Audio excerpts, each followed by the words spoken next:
ఏది అయినా ట్రై చెయ్యి ఆచి చికెన్ మసాలా. ఆచి చికెన్ మసాలా.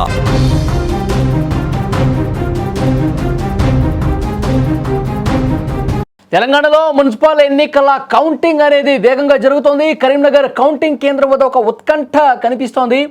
తొలి ఫలితం వచ్చేసింది. పోస్టల్ బ్యాలెట్ ఫలితం అయితే బీజేపీకి అనుకూలంగా ఉన్న సమాచారం వస్తుంది.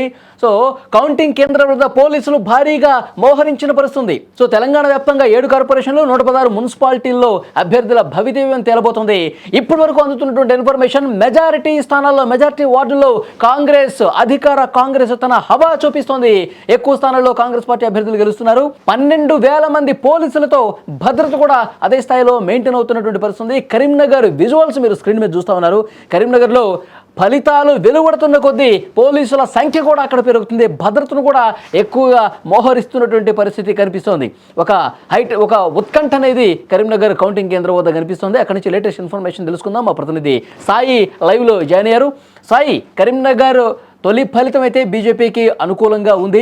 సో ఇంకా ముందు రౌండ్స్లో సిచ్యువేషన్ ఏ విధంగా ఉండే అవకాశం కనిపిస్తుంది? పోలీసుల పహారా కూడా ఎక్కువగా ఉన్నట్టుగా సమాచారం వస్తుంది. డీటెయిల్స్ ఇవ్వండి. అంటే తెలంగాణలో ఉన్నటువంటి అన్ని మున్సిపాలిటీలలో కూడా ఇప్పుడు చాకంట నెలకొల్పుతున్నటువంటి మున్సిపాలిటీ ఈ కార్పొరేషన్, కరీంనగర్ కార్పొరేషన్ అని చెప్పుకోవచ్చు. ఎందుకంటే ఇక్కడ చాలా టఫ్ ఫైట్ చేసింది కాంగ్రెస్, బీజేపీ రెండు పార్టీలు హోరాహోరీగా ప్రచారాన్ని కొనసాగించాయి. ఇక్కడ బండి సంజయ్ నేరుగా రంగంలోకి దిగి గెలవడం కోసం, ఈసారి మేయర్ పీఠాన్ని దక్కించుకోవడం కోసం ప్రచారాన్ని ముమ్మరం చేశారు. ఈ నేపథ్యంలో ఎగ్జిట్ పోల్స్ కూడా రావడం జరిగిన తర్వాత చాలా వరకు ఈ రెండు పార్టీల మధ్య టఫ్ ఫైట్ ఉంటుందని చెప్పాయి. కొన్ని పార్టీలు అంగిచ్చాయి, కొన్ని పార్టీలు బీజేపీకి ఇచ్చాయి, కొన్ని పార్టీలు కాంగ్రెస్ కి ఇచ్చాయి.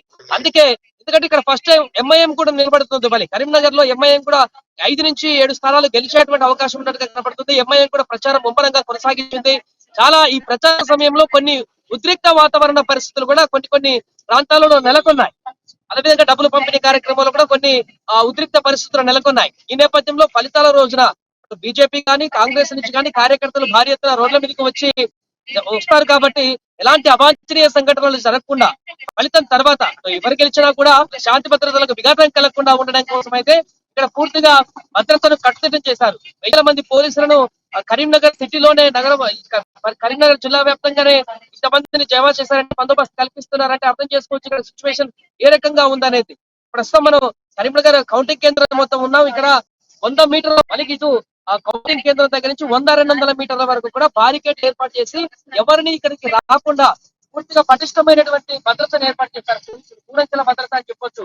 వన్ సైడ్ రోడ్డు బ్లాక్ చేశారు, ఒక సైడ్ నుంచి వెహికల్స్ పోలీసున్నారు, ఇంకో సైడ్ రోడ్ మొత్తానికి హైవే ఇది కరీంనగర్ నుంచి మెయిన్ హైవే వెంబడ రాజన్న సిరిసిల్ల ఇదంతా వెళ్ళేటువంటి హైవేనే పూర్తిగా బ్లాక్ చేసేసారు. వన్ సైడ్ కూడా రాకుండా 100-200 బ్లాక్ చేసేసారు. వన్ సైడ్ మాత్రమే పంపిస్తున్నారు. అండ్ ఎవరిని కూడా కౌంటింగ్ కేంద్రాలు ఒక్క పురుగును కూడా ఇటువైపు రానివ్వట్లేదు. 100-200 మీటర్ల అవసరమే ఈ యొక్క ఫలితాలకు సంబంధించిన రిజల్ట్ కోసం ఎగ్జైట్ గా ఎదురు చూస్తున్నటువంటి కార్యకర్త కూడా 100-200 మీటర్ల అవతలనే ఆపేయడం తోటి వాళ్ళందరూ అక్కడ పార్కుల్లో పూర్తి చేస్తున్నారు. ఉత్కంఠగా ఎప్పుడు ఫలితాలు వస్తాయేసి ఆసక్తిగా ఎదురు చూస్తున్నారు. వారు ఒక్కసారి ఫలితాలు బయటకు వస్తే వారందరూ కూడా ఇక్కడికి వచ్చేటువంటి అవకాశం ఉంటుంది. కాబట్టి ఎలాంటి ఘటనలు, అవాంఛనీయ ఘటనలు పటిష్టమైనటువంటి బందోబస్తు సిపి ఆధ్వర్యంలో ఇక్కడ పోలీసులు అయితే నిఘా పెడుతున్నారు. పెట్రోలింగ్ కొనసాగిస్తున్నారు నిరంతరం. అటువైపు ఎవరైనా లోపలికి వచ్చేటువంటి ప్రయత్నం చేసినా కూడా కార్యకర్తలు ఫలితం తెలుసుకోవడానికి ఉత్కంఠతో ఇక్కడికి వచ్చేటువంటి ప్రయత్నం చేస్తున్నా వారిని వెంటనే వారించి వెనక్కి పంపించేస్తున్నారు. ఎందుకంటే ఒక్కసారిగా క్రౌడ్ ఫిల్లింగ్ అయితే ఆ తర్వాత ఎలాంటి పరిణామాలు ఉంటాయో అనేటువంటి ముందు జాగ్రత్తతోటి తీసుకున్నారు. ఏదేమైనా కూడా పటిష్టమైనటువంటి బందోబస్తుని ఇక్కడ ఏర్పాటు చేశారు. పోలీసులందరూ కూడా ఎలాంటి అవాంఛనీయ ఘటనలు జరగకుండా అక్కడ ఆల్రెడీ రౌండ్లు కొనసాగుతున్నాయి. పోస్టల్ బ్యాలెట్ అయిపోయింది, మిగతా రౌండ్ల కోసం వెయిట్ అంటే సాయి మధ్యాహ్నం 1 గంట అవుతోంది. ఇక పూర్తి స్థాయి ఫలితం ఎప్పుడొచ్చే అవకాశం కనిపిస్తుంది? కరెక్ట్ గా ఏ సమయానికి కరీంనగర్ లో పలానా పార్టీ విజయం సాధించింది అన్న పరిస్థితి ఉండే అవకాశం ఉంది? ఏ టైం పడుతుంది? వాళ్ళు ఇప్పుడు ఉన్నటువంటి పరిస్థితుల్లో బ్యాలెట్ ఓటింగ్ కాబట్టి ఇది పేపర్లన్నింటినీ జమ చేసి 25 కట్టల చొప్పున జమ చేసి వాటిని టేబుల్ల మీద పెట్టి ఆ తర్వాత మళ్ళీ బండల్స్ ని వివిధ పార్టీల వైజ్ గా డివైడ్ చేసి ఆ పార్టీలు డివైడ్ చేసిన తర్వాత కౌంటింగ్ స్టార్ట్ చేస్తారు ఆ టేబుల్ మీద పెట్టి ఏజెంట్లందరి సమక్షంలో. ఇది కొంత ప్రాసెస్ లాంగ్ ఉంది కాబట్టి మళ్ళీ ఇది ఇప్పుడు అన్ని మున్సిపాలిటీల్లో అత్యధిక ఓటర్లు ఉన్నటువంటి మున్సిపాలిటీ కరీంనగర్ లో భారీ ఎత్తున అక్కడ పెద్ద ఓటు శాతం ఉన్నటువంటి మున్సిపాలిటీ ఇక్కడ కార్పొరేషన్ కాబట్టి ఓటర్లు కూడా చాలా ఉన్నాయి, బ్యాలెట్ పేపర్ లో ఓట్లు కూడా చాలా ఉన్నాయి. కాబట్టి కొంత టైం తీసుకునేటువంటి పరిస్థితి కనబడుతుంది. అందరూ కూడా లోపల ఏజెంట్లు మిగతా వారందరూ అబ్జర్వ్ చేస్తున్నారు, చూస్తున్నారు. అదేవిధంగా అక్కడ సిబ్బంది అంతా కూడా నిరంతరం చేస్తూనే ఉన్నారు. కొంత లేట్ అయ్యే సాయంత్రం వరకు ఒక 5-6 వరకు పూర్తి స్థాయిలో రిజల్ట్ అయితే వచ్చేలా కనిపించట్లేదు వాళ్ళు. ఎందుకంటే వన్ సైడ్ అయితే కాదు, ఇక్కడ వన్ సైడ్ అయితే తొందరలోనే ఒక అంచనాకు రావడానికి అవకాశం ఉంటుంది. కానీ ఇక్కడ టఫ్ ఫైట్ ఉంటుంది. కొన్నిసార్లు బీజేపీకే ఫేవర్ గా ఉండబోతుంది అనేటువంటి అంచనాలు కూడా వ్యక్తమవుతున్నాయి. కాబట్టి అటు అధికార పార్టీ కూడా పోల్ మేనేజ్మెంట్ ముందు రోజు గట్టిగా చేసింది కాబట్టి ఏం జరుగుతుంది అనేది ఉత్కంఠగా మారింది. రౌండ్ కి అయితే ఉత్కంఠగా మారేటువంటి పరిస్థితి ఉంది. ఓకే సాయి, అది కరీంనగర్ కౌంటింగ్ కేంద్రం వద్ద ప్రస్తుతం ఉన్నటువంటి పరిస్థితి. తొలి రౌండ్ ఫలితం బీజేపీకి అనుకూలంగా వచ్చింది. ఇక మిగతా రౌండ్ల వారీగా కౌంటింగ్ ప్రక్రియ అయితే వేగంగా జరుగుతుంది. మరొక 2 గంటలు 3 గంటల్లో పూర్తి స్థాయి ఫలితం కూడా వచ్చే అవకాశం కనిపిస్తుంది. కానీ అన్ని పార్టీలు ధీమా వ్యక్తం చేస్తున్నప్పుడు కూడా తొలి రౌండ్ ట్రెండ్ కొనసాగుతుంది. బీజేపీకి ఇక్కడ ఎడ్జ్ ఎక్కువ ఉన్నట్టుగా అక్కడ ఉన్నటువంటి బీజేపీ నేతలు చాలా ధీమాగా చెప్తున్నటువంటి పరిస్థితి ఉంది. ఇటు బీఆర్ఎస్ కావచ్చు, కాంగ్రెస్ కావచ్చు, తర్వాత బీజేపీ, ఎంఐఎం, ఈ పార్టీలన్నీ కూడా ఎంఐఎం కొన్ని స్థానాల్లో కొంత టఫ్ ఫైట్ ఇచ్చే అవకాశం ఉంది కనిపిస్తుంది. వాళ్ళు కూడా ఒక 5 నుంచి 7 డివిజన్స్ మేము గెలుస్తామని చెప్పి ధీమా వ్యక్తం చేస్తూ ఉన్నారు. సో ఏదేమైనప్పటికీ బీజేపీ చాలా హోప్ పెట్టుకుంది. కరీంనగర్ కావచ్చు, నిజామాబాద్ కావచ్చు.